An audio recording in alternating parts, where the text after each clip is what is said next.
Shalom, saudara-saudari yang terkasih dan diberkati di dalam Tuhan Yesus Kristus. Berjumpa dengan saya, Pendeta Januaria Simpan, dalam Renungan Malam edisi hari Kamis, tanggal 24 April tahun 2025. Dan bagian firman Tuhan bagi kita pada saat ini, sesuai dengan Nas Almanak GKE, terdapat di dalam kitab Perjanjian Lama, yaitu 1 Samuel pasal 17 ayat 1 hingga ayat yang ke-25. Baik, pada saat ini saya tidak akan membaca secara lengkap, namun Bapak Ibu Saudara-saudari dapat membaca secara mandiri di rumah masing-masing. Saat ini saya hanya akan membaca beberapa bagian ayat saja yang menjadi inti atau pokok dari perenungan kita, yaitu terdapat di dalam 1 Samuel pasal 17 ayatnya yang ke-8 hingga ayatnya yang ke-10 yang berbunyi demikian. Ia dan berseru kepada barisan Israel, katanya kepada mereka, "Mengapa kamu keluar untuk mengatur barisan perangmu? Bukankah aku seorang Filistin dan kamu adalah hamba Saul? Pilihlah bagimu seorang dan biarlah ia turun mendapatkan daku. Jika ia dapat berperang melawan aku dan mengalahkan aku, maka kami akan menjadi hambamu. Tetapi jika aku dapat mengungguli dia dan mengalahkannya, maka kamu dapat menjadi hamba kami dan takluk kepada kami." Pula kata orang Filistin itu, "Aku menantang hari ini barisan Israel, berikanlah kepadaku seorang supaya kami berperang seorang lawan seorang." Baik saudara-saudari, saat ini saya mengangkat tema yaitu jangan sombong. Saudara-saudari yang terkasih dan diberkati di dalam Tuhan Yesus Kristus, saya yakin kita semua mengetahui kisah tentang Daud dan Goliat. Dalam 1 Samuel pasal 1 ayat 17, kita melihat kedua tokoh ini berada di medan perang. Daud dan Goliat bertarung di medan perang dan Daud akhirnya menang. Daud mewakili pihak yang diremehkan. Namun secara mengejutkan, ia berhasil menang melawan si Goliat yang bertubuh seperti raksasa. Sementara Goliat adalah seorang yang kuat, perkasa. Bahkan dikatakan sejak dari masa mudanya ia telah menjadi prajurit. Kita bandingkan dalam 1 Samuel pasal 17 ayat 33.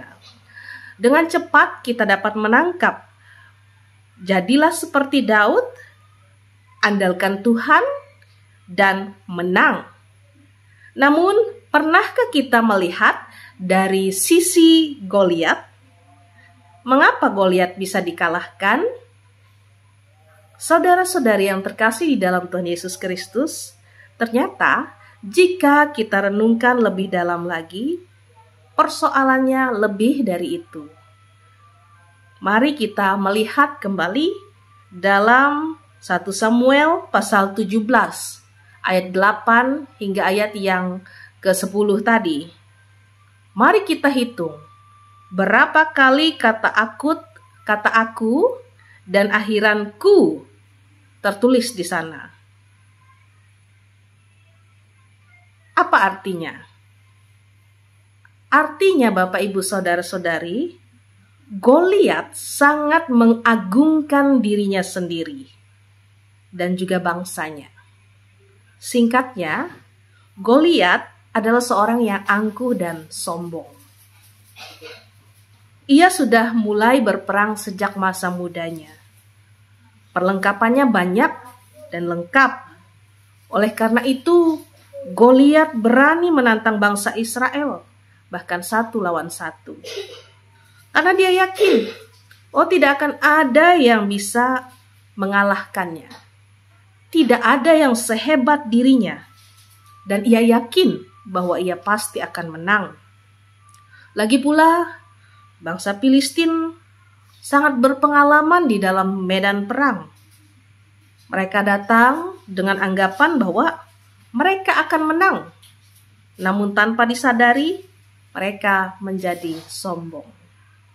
Begitu sombongnya, sehingga mereka dapat mengklaim bahwa jika kalian menang, kami akan menjadi budakmu. Tetapi jika kami menang, kalian akan menjadi budak kami. Saudara-saudari, lihatlah betapa sombongnya Goliat di hadapan bangsa Israel. Dia sudah berpikir bahwa mereka pasti akan menang. Saudara-saudari yang terkasih di dalam Tuhan Yesus Kristus, dari sini kita dapat belajar. Kita belajar dari kesombongan Goliat. Nyatanya, datanglah seorang Daud yang menjangkau semuanya. Keangkuhan orang Filistin berbalik menjadi bumerang yang menghancurkan mereka. Persis seperti kata firman Tuhan dalam Amsal pasal 16 ayat 18. Kecongkakan mendahului kehancuran dan tinggi hati mendahului kehancuran. Kita selaku manusia juga seringkali cenderung melebih-lebihkan kemampuan kita sendiri. Terkadang kita lupa bahwa Tuhanlah yang menentukan segalanya. Dari bagian firman Tuhan hari ini kita belajar banyak sekali hal-hal yang bisa terjadi di luar kendali kita. Banyak hal-hal yang bisa terjadi di luar kemampuan kita. Walaupun sebaik apapun persiapan dan kemampuan kita, Tuhan bisa saja berkehendak lain. Boleh saja kita bermimpi. Boleh saja kita berusaha untuk mencapai tujuan tertentu.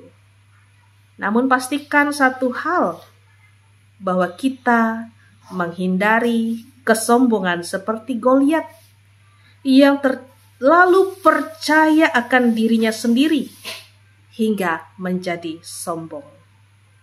Saudara-saudari, tahukah kita bahwa hati Goliat bisa saja ada di dalam diri setiap kita, setiap saat, setiap waktu. Dari sini, saya ingin mengajak kita, marilah kita terus belajar untuk senantiasa rendah hati. Jangan terlalu percaya diri, jangan terlalu mengandalkan diri, jangan arogan dan sombong. Sebab Tuhan membenci orang yang sombong. Jadilah orang yang senantiasa rendah hati, serahkanlah semua ke tangan Tuhan, karena Tuhan tahu yang terbaik bagi kita. Tuhan memberkati melewati firman-Nya pada saat ini. Amin. Untuk menutup renungan kita pada saat ini, mari kita berdoa. Terima kasih Tuhan, kami telah bersama-sama belajar akan firman-Mu. Ajar kami untuk senantiasa rendah hati dan mengandalkan Engkau saja ya Tuhan. Beri kami hikmat dan pertolongan di dalam kuasa Roh Kudus-Mu. Oleh dan di dalam nama Tuhan Yesus kami berdoa. Amin.